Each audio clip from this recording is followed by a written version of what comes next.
Hello दोस्तों, नमस्कार। आज एक बहुत ही इम्पोर्टेंट टॉपिक पर हम लोग डिस्कस करने वाले हैं और वो है बोलने की आदत। आजकल सभी को पड़ चुकी है। जो देखो जहाँ देखो वहीं स्टार्ट हो जाता है बोलना। और ये बोलने की बीमारी इतनी खराब है कि इससे हमारे रिश्ते बिगड़ते हैं। तो आइए हम लोग चर्चा करते हैं कि बोलना कितना खतरनाक होता है और इसकी जगह पर यदि हम अपने आप को शांत रखते हैं, मौन रखते हैं, तो बहुत सारी कठिनाइयों से हम लोग बच सकते हैं। सबसे पहला कि ये जो बोलने की बीमारी है, ये घर घर की बीमारी हो चुकी है। आप चले जाओ कहीं भी गली कूची में, आप दलान में चले जाओ, आप फील्ड में चले जाओ, आप मैदान में चले जाओ, वहाँ 5 लोग 10 लोग जब आपस में मिलते हैं तो बातें किस चीज़ की करते हैं? बातें करते हैं पॉलिटिक्स की, जिसमें वो बताते हैं कि नरेंद्र मोदी को क्या करना चाहिए। बातें करते हैं क्रिकेट की, जिसमें वो बताते हैं कि रोहित शर्मा, विराट कोहली को क्रिकेट कैसे खेलना चाहिए।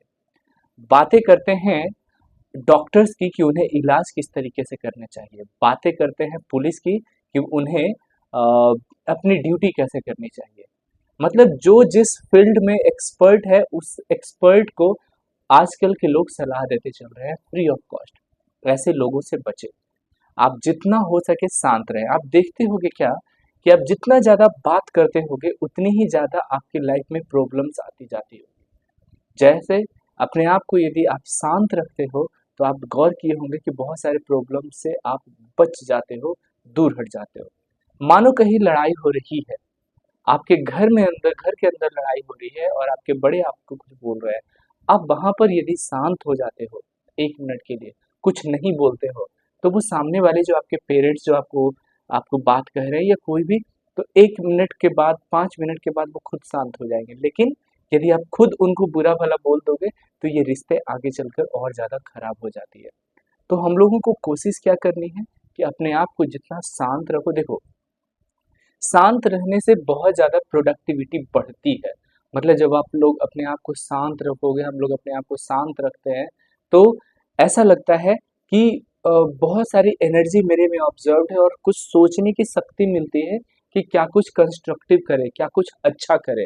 और मुझे लगता है कि जब आप शांत रहते हो, हम लोग शांत रहते हैं, प्रॉब्लम से बचे रहते हैं, तो लोगों के लिए कुछ करने या अपने लाइफ को और सुधार करने के लिए, सक्सेसफुल बनने के लिए हम लोग कुछ टाइम मिलता है, सोचते हैं।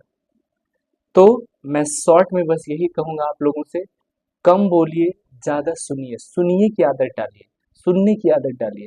आजकल हो क्या गया है कि जो देखो जहाँ देखो बस वो बोलता ही रहता है। सुनने की आदत तो सिखाई ही नहीं गई है। सुनना तो हम लोगों को आता ही नहीं है। और सबसे अच्छा वक्ता वो है जो अच्छा सुनता भी है। तो हम लोग को सुनने की आदत डालनी चाहिए। ट्रेन में जाओ, बस में जाओ, फील्ड में जाओ, अपने अपने अपने ऑफिस में जाओ, वहाँ सबसे पहले सुनो, सबसे अंत में बोलना सीखो। होता क्या है, कहीं भी हम लोग बात कर रहे हैं तो पूरे चर्चा को हाईजैक करने की कोशिश करते हैं कि हम ही डोमिनेट हो जाए। और ऐसे में हम किसी से आर्ग्यूमेंट कर रहे हैं, वो कुछ बोल रहा है, उससे ज़्यादा हम बोल दिए, तो हम वो टॉपिक पर तो बहस जीत जाते हैं, लेकिन उस आदमी को हम लोग खो देते हैं। बेहतर है। और जब भी जहाँ भी कॉन्वर्सेशन हो, बातचीत हो, वो बातचीत का मजा लीजिए और बोलिए सबसे अंत में।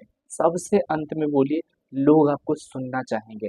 ज़्यादा बोलने वाले लोगों को तो कोई सुनना भी नहीं चाहता। और जब आप शांत रहकर किसी भी बातचीत चर्चा में आप सिर्फ बैठोगे, चुप होकर सभी की बातों को ध्यान से सुनोगे और जब पूछा जाए तब जवाब दो, या सबसे अंतिम में जवाब दो, तो लोग आपको बहुत ही गौर से सुनना चाहेंगे। लोग आपको बहुत ही सीरियस, गंभीर, शांतचित्त और एक अच्छा स्वभाव वाला आदमी मानेंगे। तो डिसीजन आपका है कि आप हर जगह बढ़-बढ़ कर बोलना चाहते हो या शांत और स्थिर रहकर एक अच्छा इज्जत और शांतिपूर्ण ज़िंदगी जीना चाहते हो। डिसीजन आपका है। मिलते हैं अगले वीडियो में। जय हिंद।